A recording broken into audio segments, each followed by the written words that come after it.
So I remember when I was having a conversation with my sister, and this was a really deep conversation. It lasted about 5 hours. And I'd recently just learned some communication techniques and actually started developing communication as a skill, where I set some time aside to really think about it, to really practice it, and really just figure out how to listen to someone, how to help them through their problems, and how to basically hold space for them, like, and what that actually entails. And I'd recently been thinking of this, and we had this conversation, and it lasted 5 hours, and it was a really, really like intense conversation. We were speaking about some heavy, heavy stuff that we hadn't spoken about before. Like, this was new stuff, and it was really heavy. And I remember going through that conversation and consciously thinking, like, how can I be there for her? How can I actually hold space? How can I listen? How can I get to the bottom of the pain and the struggle that she's going through? And so I started applying some of these techniques, and the conversation went on for a really long time, partly because I was applying these techniques. And at the end, my sister said something very interesting. She said, like, I've never had a conversation like that before. Like, this was something new, something that she hadn't experienced before, like this level of diving into her thoughts, this level of listening, this level of kind of understanding and clarity. And that's the essence of this video today. I want to talk about what I was doing then and what this actually means for connection, and like how you can actually listen to someone, be there for them, and connect with them. Because ultimately, that's what we want to do. Especially if you clicked on this video, you're probably someone who's quite interested in improving yourself, not interested in like the superficial things in life, but you want to actually dive deeper into your connections, into life, to improve yourself, to raise your awareness. And connection and communication is just such a large part of that. And a large part of communication is the ability to listen to another person, the ability to understand what their mind is saying, understand what they're feeling, and to actually make them feel understood. It's one thing to just understand someone and you understand them and you're like, oh yes, I understand that person. But it's a whole other thing to make that person feel understood, for them to actually feel like you're there during the conversation, you're present, you're paying attention, you're interested, you're engaged, you're loving, you're kind, you're patient. All of these things are a separate skill than just understanding. So yeah, we're going to dive into that in this video. So the first crucial element of being good at communication is kind of almost like a subconscious image that you can hold in your mind to basically kind of paint the picture of your purpose in a conversation or when you're listening to someone.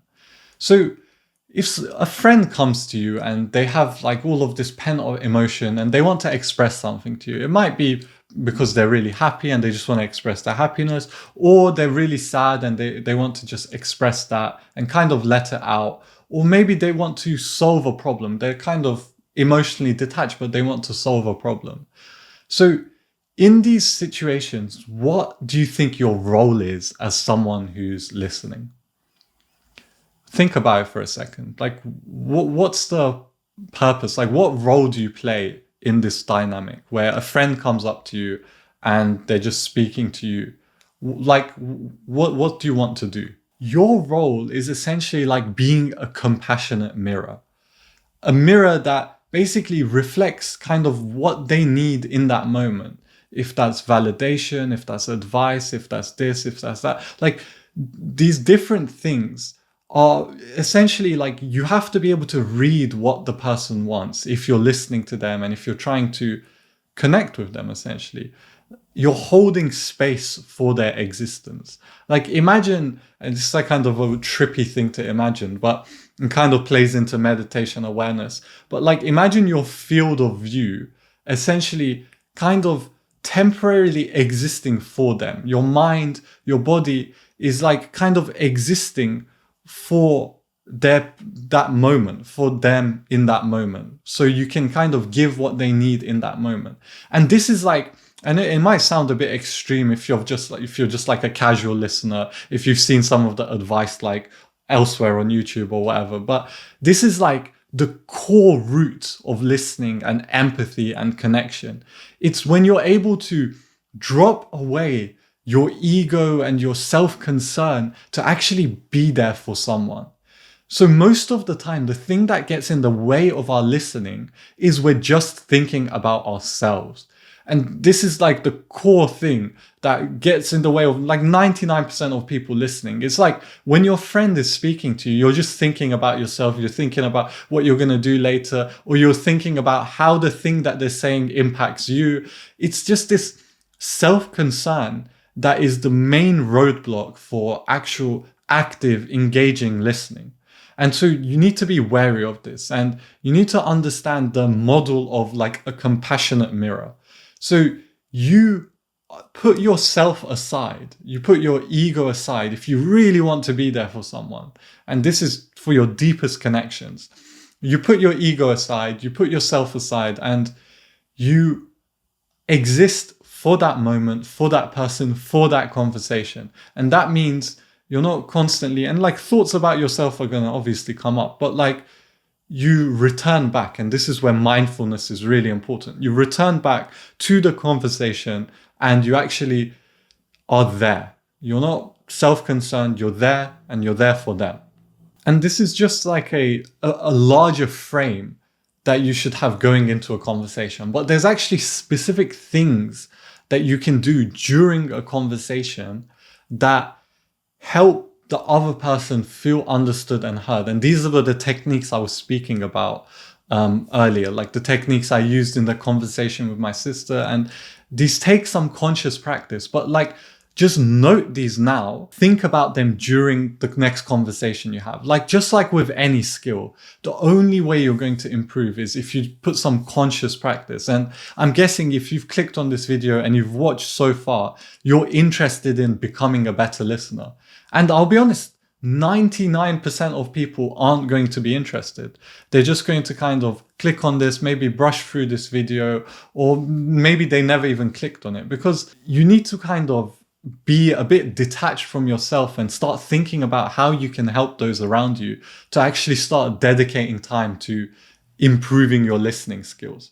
And so if you've come this far into the video, I'm going to assume that you're one of those people who actually care about listening and actually want to help those around them and to feel more connected with those around them. And there are things you're already doing as well, probably, but some of them are going to be new and some of them are just going to be able to like contextualize what you're already doing so you can kind of dig deeper into it. Because if you're unconscious of what you're doing, you won't be able to improve it. So just keep like one or two in mind during your next conversation. So the first set of techniques are around clarification. So when you're in a conversation, your friend or whoever you may be in a conversation with is going to say some things that don't make sense to you, or you just don't have all the pieces of the puzzle. And this is really, really like important to understand. Like there are times where in conversation, if you're not necessarily good at listening, you kind of fill in the blanks and you just assume what the other person is saying. So they might be like, oh man, like I feel really angry today. And then you're like, oh yeah, me too, man. Like I had this one thing that happened to me, and you start talking about yourself. Like that's like a classic conversation or a way that conversations go. But like you don't actually know what anger meant for them. Before you said, oh, me too, you didn't actually understand what angry was feeling like for that person that you're speaking to.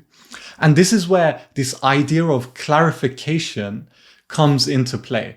This is such an essential part of listening to someone. It's to actually clarify the things that they're saying, because you don't know and you can't assume that you know, even if they're your friend for like 5 years. Even if you think you know like everything about them, you can assume and you can be wrong. And of course, like sometimes we have to assume to take shortcuts, but like there's some crucial things that you can't just kind of be lazy if you really want to be there for someone. You can't just be lazy and kind of say like, okay, yeah, I know what angry means. No, you don't. And maybe like the emotion is like so multifaceted and so complicated, and everybody feels like no two angers are the same. And for that person to really feel heard, they don't know, but they need to express, or they want to express what that anger feels like to them. And that's what makes them feel understood. A simple technique to gain some clarity is called a mirror.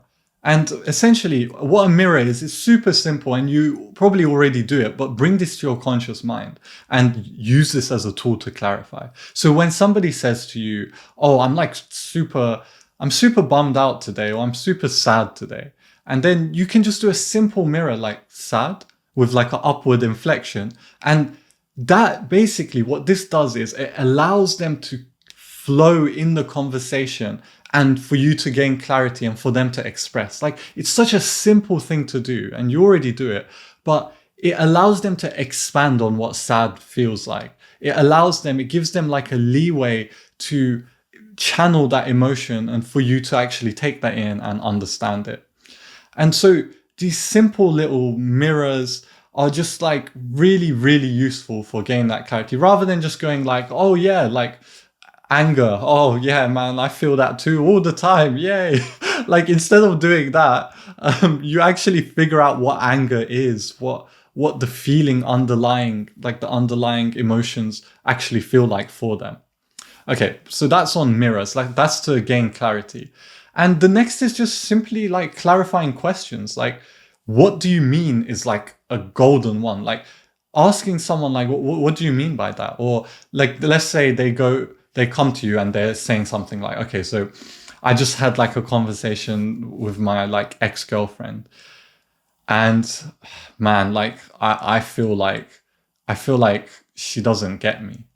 And then you go like, what do you mean she doesn't get you? Like, you can like ask that to your friend and like really just clarify. And it sounds so simple, but you'd be surprised at how many people don't do things like this. Like, what do you mean is a great clarifying question. And just asking questions in general is so important to being a good listener.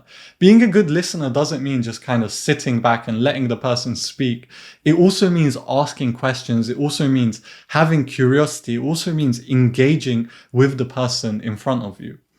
And so these are two simple things. And I could go on and talk about where I learned all this stuff from, but I'm just going to give you these simple things to kind of bring to your conscious attention. So tools for clarity is the first section. So questions and mirrors, things you already do, but bring it to your conscious awareness so you can start developing those skills. And then the second step is to how to make someone feel understood. So you can clarify all you want, but that doesn't necessarily guarantee someone feels understood. And this is where labels and summarization come in. And again, these aren't things that people actually do too much. Maybe here and then, but especially summarization, this is like a superpower. So labels are basically something you already do. Like, it's kind of like a cold read, and it might sound like a bit awkward saying it on camera, but stuff like if your friend comes to you explaining something, it's like reading between the lines and kind of pointing it out. It's like, or it sounds like you're really frustrated or something like that. I know it sounds very awkward on camera, but essentially just like labeling the emotion that you see, or dude, like it sounds like you're really pissed off. And just, it sounds simple. And yeah, again, like I said, it sounds a bit weird on camera, but things like that, like it basically allows them to, go down that channel and to actually show that you understand what they're feeling, especially when it's really between the lines and you're not assuming too much, but you can see there's an underlying emotion that you want to explore. And even if you get the label wrong, it still shows the intent that you're thinking about them. And this goes a long way. It really does go a long way. It makes the other person feel understood when you're actively kind of engaging and telling them what you're thinking about them, essentially. Like how you've understood what they've said. That is like key to connection. And then the second thing is summarization, which pretty much nobody does. I don't think like anybody's done summarization in conversations since they left like secondary school or whatnot, like since they were a kid basically. But summarization is like, it's a superpower. So when somebody tells you what they've experienced and they've gone on a long tangent or like a long rant about how they're feeling, if you can like be like, okay, just so I understand, and then you summarize the entire thing they just said to you from what you've understood, that person will feel so understood that it will be mind-blowing. Like that person will feel like, oh my God, somebody's actually listened to me for the first time in my life. And I've experienced this firsthand. Like when somebody comes to me and we're having this long conversation and I summarize what they've said to me, they're kind of blown away because nobody does that. Nobody actually puts that much effort and thought into what they're actually, like what the person in front of them is actually saying, and to actually listen to the point where you can recall what they were saying. No one does that. And if you start doing that, people will be surprised and the depth of your conversations and your connections will increase tremendously. Most people do not know how to communicate, like I was saying earlier. And this is a really valuable skill. And again, if you're one of the few people that actually watch to the end of this video from this kind of like smallest YouTuber and you're actually genuinely interested in this stuff, like honestly, like kudos to you, because you're taking like one step into actually being more loving in your environment. And this is the key. Like most people, like I was saying earlier, are just so self-concerned and kind of condensed into their own bubble. And they don't think about how they can be there for other people. And because they're just focused on surviving. And learning how to communicate is pretty much like expanding that bubble and learning and developing the skill of being there for other people. And this is something that just society at large is just deeply, deeply kind of missing. And so if you learn these skills, you're going to stand out. Like you're literally going to be like a star in the night sky. As corny as that sounds, like you're going to be a beacon of light for people, because people like, and I've had so many of these experiences where it's just like people don't know what it's like to be listened to. Like people actually don't know what it feels like for someone to actually be there for them. And so when you can do this for someone else, like you're healing them essentially. Like it's kind of like a healing ability where you're holding space, you're a compassionate mirror, you're engaging, you're understanding, you're clarifying, you're curious. And like most of all, you're not thinking about yourself. You're actually thinking about them. And your like presence kind of heals that person. And so these skills are really important. Just keep them in your mind in your next conversation, just to like recap what we covered. So the first step is like 2 skills for clarity, mirrors and asking clarifying questions. So mirrors, simple stuff like, oh, like angry, like with an upward inflection, questions, just what do you mean? Or what do you mean by this or that? And that's a simple one as well. So clarity is really important. The next thing is actually making someone feel understood. So labels, actually telling, like basically expressing the underlying emotion and kind of bringing that to light to show that you're engaged. And summarization, which is the main key takeaway from, I think, this video. If you just do summarization, you'll see a big noticeable difference. So summarization, basically recapping in your own words, in your own mind, like what you understood and like explaining that to the person. And at the end, adding, oh, did I miss anything?